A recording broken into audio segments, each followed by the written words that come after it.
Si et poguera demanar que et quedessis una estona en els 4 metres quadrats que ara guarda 1000 històries, ho faria sense pensar. El problema és que encara no has decidit parar a la porta de ma casa i pensava ensenyar-te cada racó dels secrets que he anat guardant en aquesta habitació. Que voldria que vingueres a recollir-me cada dia a la facultat, que em regalares les anècdotes que encara no m'has contat, a borronar-te a carícies que ens farà mal de riure, fer del metre i mig del meu balcó el nostre palau reial, el nostre palau reial.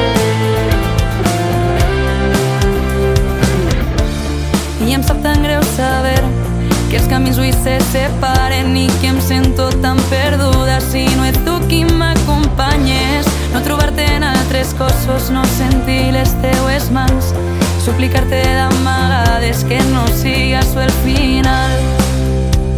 I creia que tot queda en este cuarto, però tot s'ha desbordat i es fa més gran si no t'ho canto. Que voldria que vingueres a recollir-me cada dia a la facultat, que em regalares les anècdotes que encara no m'has contat, a borronar-te a carícies que ens farà mal de riure, fer del metre i mig del meu balcó el nostre palau real. Que vingueres a recollir-me cada dia a la facultat, que em regalares les anècdotes que encara no m'has contat, a borronar-te a carícies que ens farà mal de riure, fer del metre i mig del meu balcó el nostre palau real, el nostre palau real,